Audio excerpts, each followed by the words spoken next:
Olá, e hoje nós vamos continuar falando sobre a relação entre lei e evangelho, né? E eu quero também dar um passinho a mais e também explicar a relação entre lei e evangelho e santidade, tá? E aí nós vamos focar no segundo tipo de cristão que pode ser produzido dentro da igreja. Eu vou me focar num outro tipo de cristão, que é aquela pessoa que, ao invés de entender que a lei é um mero condutor, né, da pessoa em pecado até o Cristo que salva ela do pecado, ele transforma na prática a lei em sua salvadora. A partir do versículo 25, onde o apóstolo Paulo está alertando, ele diz: mas tendo vindo a fé, já não permanecemos subordinados ao aio, pois todos vós sois filhos de Deus mediante a fé em Cristo Jesus, porque todos quantos fostes batizados em Cristo, de Cristo vos revestieis. Destarte, não pode haver judeu nem grego, nem escravo nem liberto, nem homem nem mulher, porque todos vós sois um em Cristo Jesus. E se sois de Cristo, também sois descendentes de Abraão e herdeiros segundo a promessa. A ideia principal do apóstolo Paulo, e esse é um dos grandes perigos de você se tornar o legalista, né? O legalista é aquele que elimina o evangelho, pula direto para a lei. Ele entende que é cumprindo o que está na lei, que ele se acha salvo, é que ele vai começar a criar diferenciações dentro da sociedade. Ele começa a pensar: eu estou do lado dos bons. E isso é uma coisa interessante. O legalista quase nunca vai se colocar no lado dos ruins. Eu costumo chamar isso de efeito Thanos, né? Eu não sei se você assistiu Os Vingadores, o último filme, os dois últimos filmes, né? Dos Vingadores, em que o vilão Thanos, ele decide juntar as joias do infinito, e o propósito dele é muito simples. Ele vê que o universo é finito, o universo é limitado em recursos e as pessoas estão morrendo de fome por causa disso. A solução dele é muito simples. Ele quer juntar joias que dão poder a ele para destruir 50% dos seres vivos do universo, né? Num estalar de dedos, e resolver o problema, porque aí com menos pessoas, né, com menos seres vivos, existirá mais recursos. É engraçado que o Thanos toma essa decisão, e ele toma essa decisão, para ele é muito fácil, porque ele sabe que vai estar entre os 50% que estarão vivos, né? É igual o calvinista. Eu não conheço calvinistas que digam: eu acredito que Jesus morreu por pessoas específicas. Mas eu não sou uma dessas pessoas. Ele sempre vai se ver como essa pessoa. É isso que vai acontecendo também com o legalista. O legalista, ele vai dizendo o seguinte: existem pessoas boas e pessoas ruins. Os bons são os que pensam como eu. É por isso que você vai brigar na internet, e aí o cara, ele idolatra um tipo de político e um tipo de ideologia partidária, e ele acha que ele está certo, você acha que está certo, brigam o tempo todo e ninguém percebe o que realmente a Bíblia diz sobre nós. Que estava todo mundo errado, bom é Deus, e que nós só vamos alcançar qualquer tipo de coisa por herança a partir do Cristo crucificado. Os fariseus, eles andavam dessa forma. É por isso que o apóstolo Paulo fala que o evangelho é escândalo para o judeu. Por quê? Porque o judeu estava exatamente programado para pensar em salvação dessa forma. O que eu faço me faz bom. E aí Jesus Cristo vai exemplificar isso numa parábola maravilhosa, que é a parábola do publicano e do fariseu. Eu acho interessante porque no relato de Lucas, né, Lucas aponta o seguinte: ele diz assim, e contou essa parábola aos que achavam que não precisavam de mais nada, aos autossuficientes, aos que achavam que não precisavam de ajuda. E aí ele conta a parábola. Um publicano e um fariseu sobem ao templo para orar. O fariseu, enquanto ora, diz o seguinte: Deus, graças a Deus, porque eu dou dízimo, eu dou oferta, eu não sou como esse publicano e eu não sou como os demais homens. Ele começa a pensar, é quase como se ele estivesse falando, se eu fosse o Senhor, eu me adoraria, viu, Deus? Graças a Deus porque eu sou o bom, graças a Deus porque eu tenho a razão, graças a Deus porque não há nenhum problema comigo. E aí Jesus diz que enquanto o fariseu orava dessa forma, o publicano, né? O publicano era aquele cara que era visto politicamente como um traidor. Por quê? Porque ele era aquele cara que trabalhava para o Império Romano que havia colonizado Israel e o trabalho dele era coletar impostos para fortalecer o colonizador. Ele era tratado como um traidor. Por quê? Porque o publicano geralmente era uma pessoa daquele povo. Uma vez que o Império Romano, quando conquistava um lugar, ele não acabava com a cultura, ele não depunha todas as autoridades de lá, não. Ele fazia com que as autoridades trabalhassem para ele e ele recrutava pessoas do próprio povo colonizado para trabalhar, para transformar o Império Romano e deixá-lo cada vez mais forte. O publicano era esse cara. O judeu não engolia o romano. E, obviamente, ele não engolia o publicano. Esse publicano está lá, de joelhos, orando, e a Bíblia diz que ele não tem coragem de levantar a cabeça para os céus. Mas ele bate no peito de cabeça baixa e diz: tem misericórdia de mim, Deus, porque eu sou pecador. Tem misericórdia de mim, Deus, porque eu sou pecador. Jesus olha e fala: quem vocês acham que desceu dali justificado? As pessoas que estão em volta, obviamente dizem: foi o publicano. E aí Jesus fala: disseram bem, porque aquele que se exaltar, Deus o abaterá. Mas aquele que se humilhar será exaltado. Por quê? Porque o que se humilha é aquele que entendeu que essa é a posição dele. O legalista é esse cara que acha que ele é bom, que acha que ele está certo, que acha que ele tem todas as virtudes, e é justamente dentro desse parâmetro que as sociedades começam a guerrear, que as sociedades começam a viver em conflito. Amém? Paulo está dizendo aqui que quando nós vamos ao aio, ele diz que todo mundo é pecador. E quando o aio conduz a Cristo, ele diz que todos nós, não por nosso mérito, mas pelo mérito de Cristo, somos salvos. E aí ele fala, aí não tem mais grego, aí não tem mais judeu, não tem homem, não tem mulher, não tem feminismo, não tem machismo, tem apenas cristãos remidos que receberam também a herança de Abraão pela fé. Só que Paulo também vai dizer mais uma coisa sobre esse legalista. Se o relativista é uma pessoa relapsa com a moral, né? Sem compromisso com a moral, não vai mudar, vai continuar corrompendo o mundo, porque ele acha e não vê como pecado, não se vê como pecador, porque ele elimina a lei. O legalista, ele até entende o que é pecado, ele consegue apontar o pecado, mas é incrível que basta ele cumprir uma parte da norma e ele já acha que não há pecado nele. Essa pessoa, o apóstolo Paulo vai classificar dentro dessa metáfora que ele utilizou, né? Das crianças, do aio e do mestre.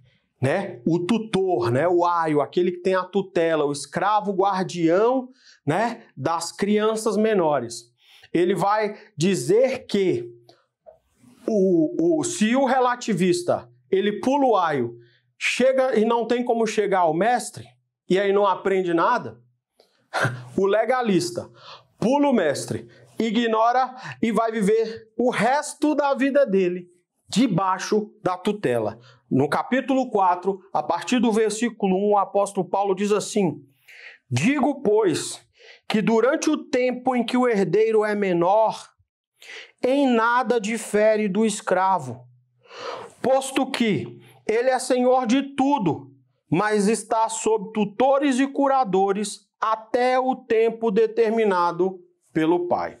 Olha o que ele está dizendo. Ele está dizendo que uma criança, ainda que o pai dele seja o mais rico do mundo, e aí essa criança se torna herdeira do pai, né? Ela se torna dona de tudo. Se ela não chegar na idade determinada, ou seja, no tempo de maturidade para receber essa herança, ela de nada se difere de um escravo. Ela vai ser cuidada por tutores, ela é dona de tudo, mas não pode exercer seu direito sobre nada. O apóstolo Paulo está dizendo que o legalista é essa criança, é essa pessoa que chegou o tempo em que Cristo renasce, chegou o tempo de Cristo o Mestre, de produzir amadurecimento em nós, e o cara continua agindo como criança debaixo de tutores. O aio, além de levar a criança ao professor na escola, ele tinha também a função de proteger a criança, né, para ela não se machucar. Então, a lei tinha também esse caráter, né? Você saber que tem certas coisas que você faz que vai denegrir a sociedade, vai denegrir o lugar onde você está. Então, ela traça um limite, mas também tem a função o aio de até castigar uma criança se ela saísse do limite. E a lei também tinha esse propósito. Mas esse propósito tem tempo, tá? Ele é transitório. Ele tem que cumprir o seu papel e sair. Amém?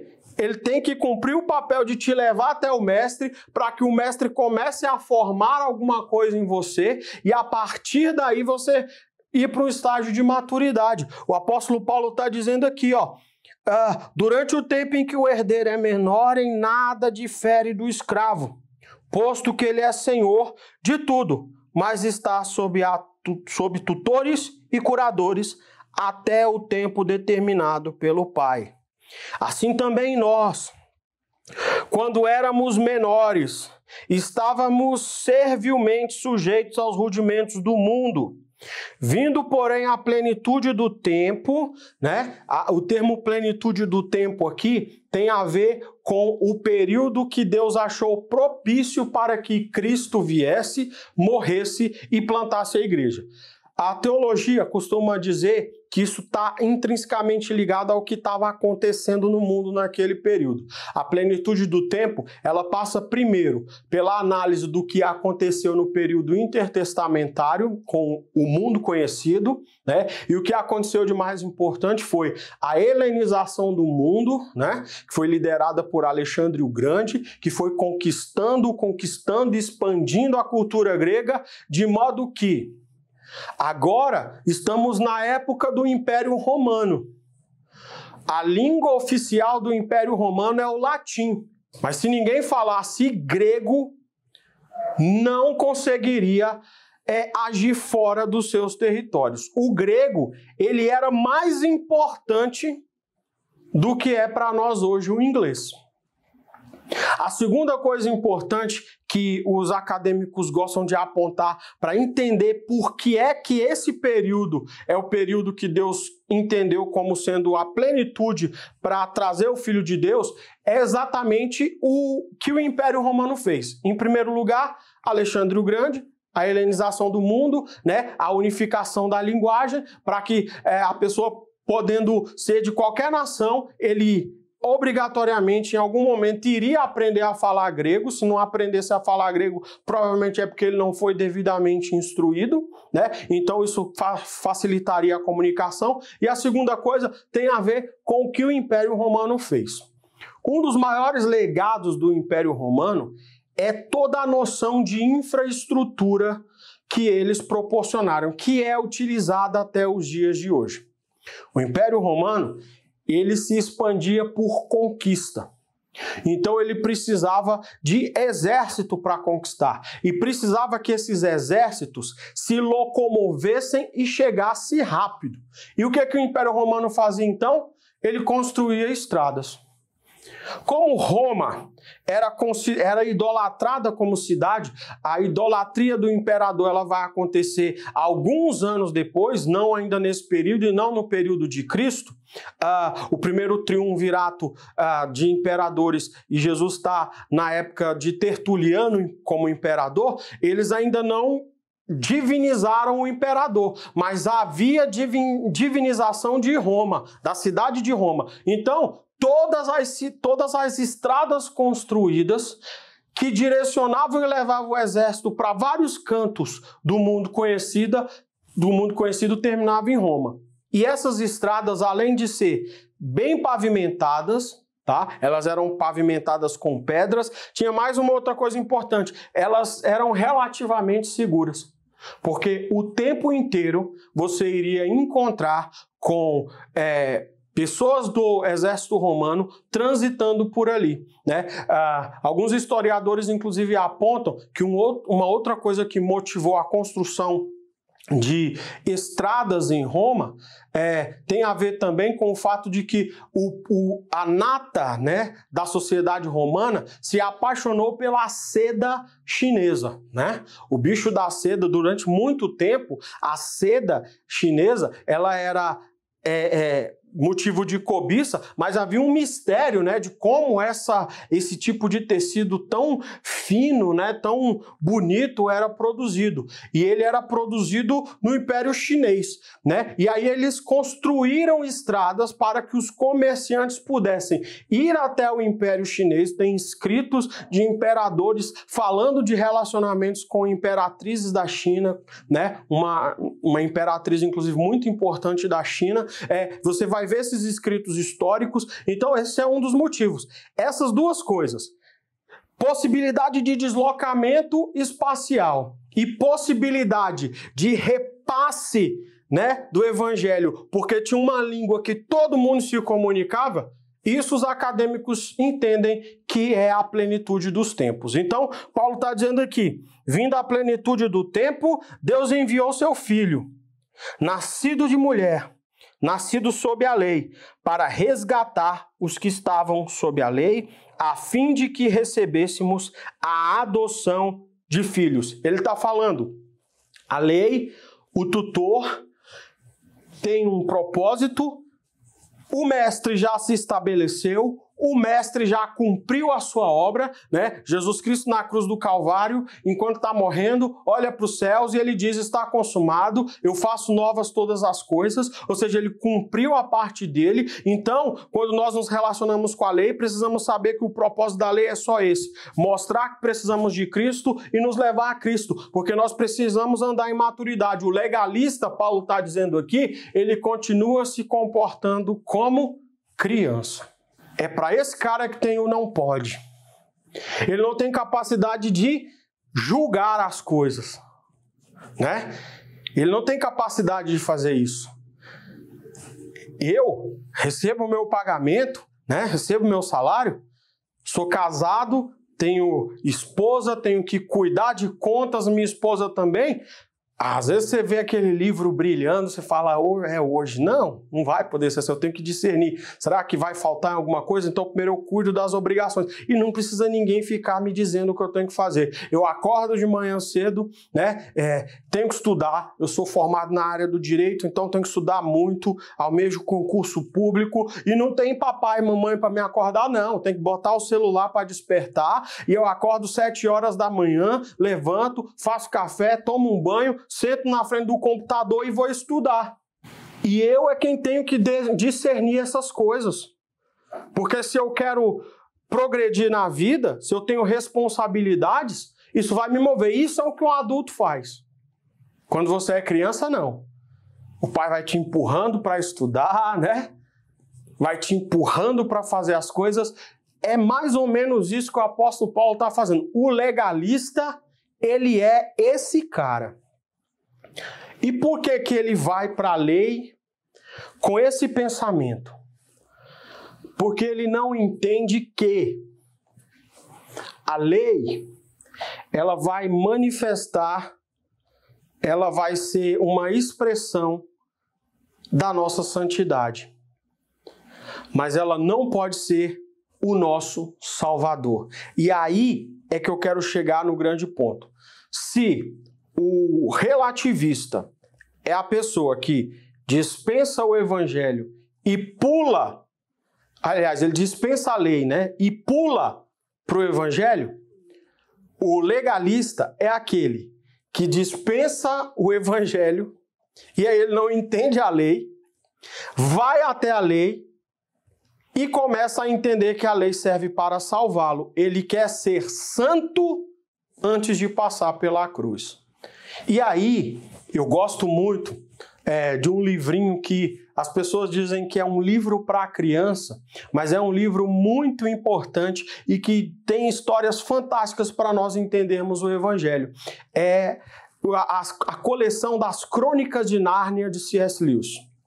Num dos livros, cujo título é O Peregrino da Alvorada, ele vai falar de um personagem chamado Eustáquio. Eustáquio era um menino chato, né? Eustáquio mísero. Ele era um menino, C.S. Lewis diz que ele é um aprendiz de ditador, né? Ele era aquele menino que machucava os meninos mais fracos, né? Zombava do defeito dos outros. Ele, quando chegava na frente de um adulto que tinha autoridade sobre ele, ele simulava algum tipo de comportamento bom, né? Eustáquio vinha guardando os pecados dele. Ele vai contar que Eustáquio tem um sonho com um tesouro muito grande. E durante esse sonho ele começa a cobiçar aquele tesouro e acorda transformado em um dragão, porque é um tesouro amaldiçoado e a maldição que estava sobre esse tesouro era: quem o cobiçar se torna dragão. Aquilo acaba com a vida do Eustáquio, ele se transforma num monstro. E aí ele passa o resto da história desejando não ser mais um monstro. Em determinado momento da história, ele encontra uma lagoa e ele tem a certeza de que se ele mergulhar naquele lago lindo, naquele lago mágico, ele vai deixar de ser dragão. Ele mergulha uma vez, ele sai e ainda é dragão.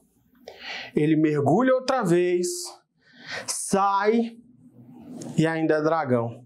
Ele mergulha pela terceira vez e aí ele começa a perceber que o lago não está fazendo efeito. E ele pensa: eu não vou conseguir deixar de ser esse monstro horrendo. Então aparece o leão Aslan. Se você já leu as Crônicas de Nárnia, se você já viu algum dos filmes, C.S. Lewis, como cristão que era, ele utiliza a figura do personagem, o leão Aslan, para ensinar às crianças o evangelho. Aslan simboliza Jesus Cristo. No primeiro livro, né, ele morre, né, para poder pagar a dívida de um dos irmãos que vendeu os outros, né, a rainha de gelo, né, e aí ele vai lá e paga o preço, né? Ele se entrega porque houve um pecado. Isso é maravilhoso. Ali você vai ver o evangelho. Eu até recomendo que você assista o primeiro filme das Crônicas de Nárnia para você ver isso. Aslan simboliza Jesus Cristo. E o Aslan se revela ao Eustáquio, agora dragão. Ele olha para o Eustáquio e fala: você quer deixar de ser dragão? Eu tenho como fazer isso.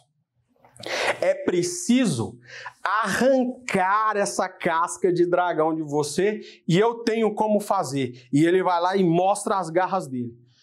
O Eustáquio olha para as garras e ele tem medo, porque ele sabe que aquilo vai machucá-lo. Ele sabe que aquilo vai feri-lo. Mas aí ele se entrega a Aslan e o Aslan começa. Diz o texto que quando o Aslan dá a primeira unhada nele, ele sente o Aslan nas costas dele, e Aslan vai arrancando todas aquelas escamas, uma a uma, arrancando tudo aquilo, dói um pouco, é um procedimento complicado, mas depois que ele termina, Eustáquio não é mais um dragão. C.S. Lewis está apontando aquilo que a palavra de Deus fala. Jesus Cristo é que pode produzir em nós santidade. É um processo que vai doer, que vai te confrontar. Tem o humus, lembra lá da primeira aula quando eu falei da figueira que foi exposta, foi colocado ali o esterco, o humus. O Senhor Jesus Cristo também não pode ser pulado para você passar para a fase de santidade. Você não pode se salvar. O Eustáquio estava querendo mergulhar na lagoa para ele mesmo deixar de ser dragão, mas só pôde deixar de ser dragão quando o leão Aslan, que simboliza ali naquela história o Senhor Jesus Cristo, né, eu penso naquilo como metáforas e parábolas para explicar o evangelho, ele vai lá e começa a arrancar a escama. Você precisa passar pelo processo Jesus Cristo. O legalista, ele elimina isso. E vai continuar mergulhando na água, vai continuar perseguindo obedecer à lei e não vai conseguir fazê-lo. O bom é que o Eustáquio, enquanto vivia sua vida ali dissimulando, ele estava vivendo como se tudo estivesse bem. Quando ele começou a ver o monstro que era, porque o dragão só revelou o coração dele, ele precisou de ajuda. Chegou um momento que ele se encontrou com Aslan. A lei vai nos levar ao encontro com Jesus. E no momento que ela nos levar ao encontro com Jesus, é Jesus quem tem o poder de arrancar o monstro que existe em nós, arrancar o dragão que existe no nosso coração, tudo aquilo que você olha e fala, isso aqui é o que eu sou e não é bom. O Senhor Jesus Cristo tem capacidade de nos livrar disso, através de um processo de cura, algumas vezes muito duro. E aí eu lembro de Agostinho falando, feriste-me o coração com a tua palavra, confrontou o meu coração com a tua palavra, e desde aquele momento, não consegui parar de te amar, né? Desde aquele momento, te amei. O Senhor me libertou. A libertação que Cristo produz, né? E ela não pode acontecer pela autojustiça. Não pode acontecer sem que você se você eliminar Jesus Cristo da história. A autojustiça não produz em você a vida santa que o Senhor tem para te dar. É isso que o apóstolo Paulo está falando aqui. Quando ele fala de herança, ele fala de salvação, e a salvação não é simplesmente salvação do inferno, é salvação todos os dias das misérias de um mundo caído. E aí eu tenho que citar o pastor Jonas Madureira quando ele diz que nós fomos criados seres insuficientes para depender de Deus, mas miseráveis nós não deveríamos ser. Miseráveis não é uma característica do projeto de Deus, ela é fruto da queda. E essa miséria só será afastada de nós se nós reconhecermos que ela existe em nós, reconhecermos a nossa insuficiência também, e entender que a insuficiência permanece. Mas a miséria, Deus vai querer remover. Herança tem a ver com receber algum tipo de riqueza, com algum tipo de entesouramento. E entre todos esses entesouramentos existe o de retirar a queda, a escuridão, o pecado, a sujeira que existia em todos nós. E ela só será possível através desse processo. O legalista, e aí o legalista e o relativista se encontram juntos, no fim das contas. juntos, descompromissados e impossibilitados de receber a herança da santificação. O apóstolo Paulo vai continuar o texto dizendo no versículo 6. Ele termina o versículo 5 dizendo que Cristo nos resgatou, né? E nos recebeu com a adoção de filhos.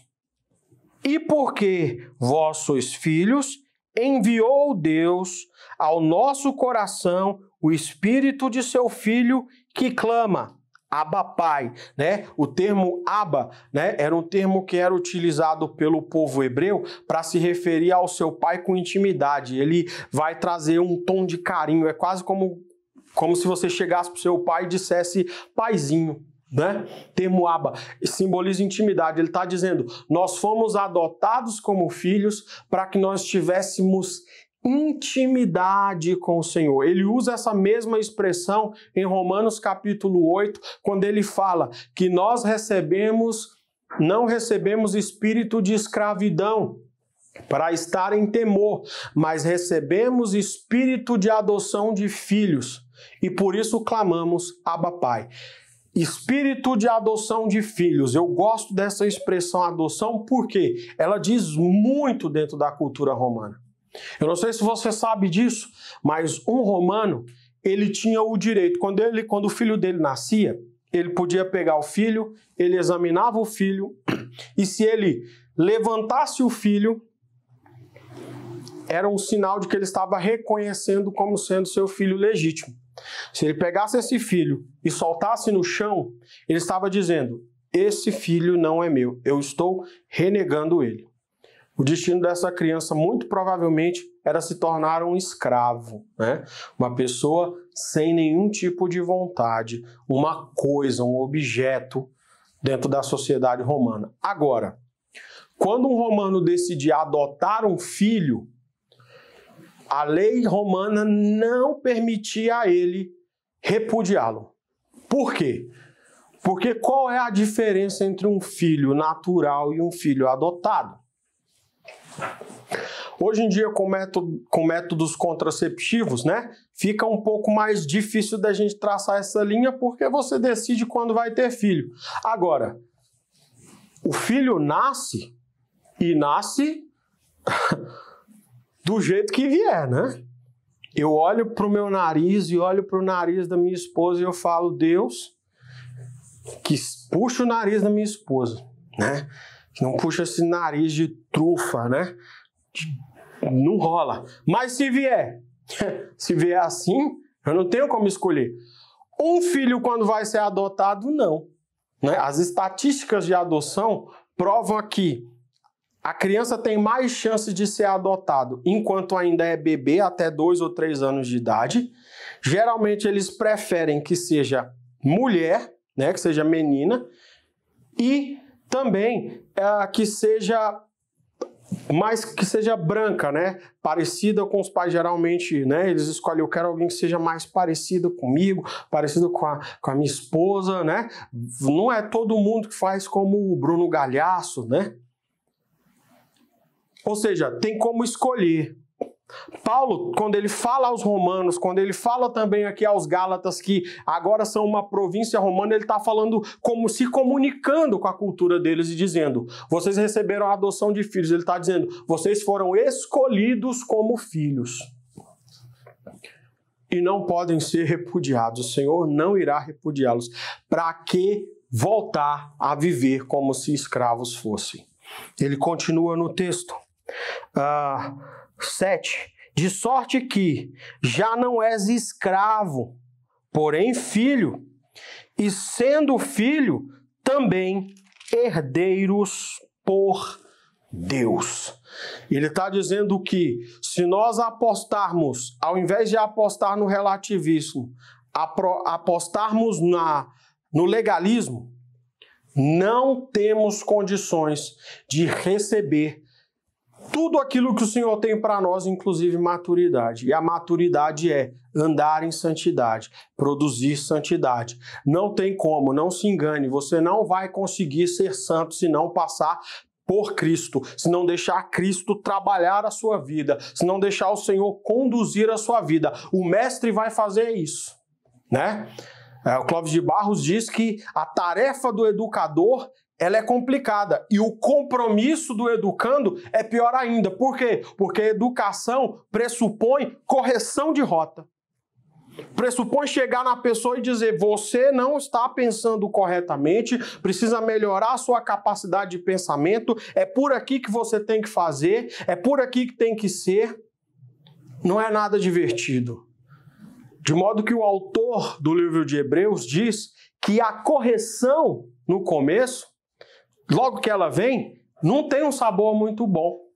Ela vai causar inconformismo, mas não se engane. Jesus Cristo é o mestre que vai te conduzir a estar apto para receber aquilo que o Senhor preparou como herança para você. É assim que nós vamos entender o papel da lei, o aio, né, o condutor das crianças, né, dos pecadores até o Salvador. No Salvador começa um processo de restauração.